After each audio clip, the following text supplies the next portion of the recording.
Hi hello guys, biryani டேஸ்ட்டில் veg biryani எப்படி செய்கிறதுன்னு பார்க்கலாமா? இதுக்கு ஒரு மிக்ஸி ஜாரில் இஞ்சி, பூண்டு, பச்சை மிளகா, கொத்தமல்லி, புதினா தண்ணி சேர்த்து அரைச்சி எடுத்துகிட்டு வந்துடுங்க.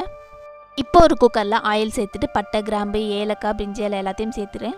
அடுத்தது மிளகு, சீரகம், சோம்பு போட்டு பொரிஞ்ச உடனே வெங்காயம், பச்சை மிளகாய் சேர்த்து வதக்கிக்கிறேன். வெங்காயம் வதங்கின உடனே நம்ம அரைச்சி வச்சுருக்க இஞ்சி பூண்டு பேஸ்ட்டு சேர்த்து வதக்கிக்கோங்க. அடுத்ததை 2 தக்காளியை கட் பண்ணி சேர்த்துருக்கேன். தக்காளி வதங்கின உடனே உங்களுக்கு விருப்பமான வெஜிடபிள்ஸை சேர்த்துக்கோங்க. நான் இன்றைக்கி கேரட், பீன்ஸ், உருளைக்கிழங்கு, மீன் மேக்கர் இதெல்லாம் தான் சேர்த்துருக்கேன். இதுக்கு தேவையான அளவுக்கு உப்பு, மஞ்சத்தூள் சேர்த்து வதக்கிக்கோங்க. காய்கறிகளை வதக்கும் போது புதினா, கொத்தமல்லியை சேர்த்தும் வதக்கிக்கோங்க. காரத்துக்கு 1 table spoon chilli powder, 2 table spoon குழம்பு மிளகாய் தூள் சேர்த்துருக்கேன். பச்சை மிளகா அரைச்சி சேர்த்துருக்கிறதுனால அதிலே கொஞ்சம் காரம் இருக்கும். இப்போ ஒரு 2 டேபிள் ஸ்பூன் கேர்டு சேர்த்து நல்லா கலந்து விட்டுக்கோங்க. பச்சை பட்டாணியை வேக வச்சு சேர்த்துருக்கேன். 1 கப் அரிசிக்கு 2 கப் தண்ணி சேர்த்துக்கோங்க. கலந்து விட்டு கொதி வந்த உடனே அரிசி, லெமன் ஜூஸ் சேர்த்து ஒரு வாட்டி கலந்து விட்டுட்டு மூடி போட்டு 3 விசில் விட்டு எடுத்துருக்கேன். நான் இன்றைக்கி சாப்பாட்டு அரிசி தான் எடுத்திருக்கேன், அதனால் 3 விசில் விட்டுருக்கேன். இவ்வளோதான் வெஜிடபிள் பிரியாணி ரெடி ஆகிடுச்சு.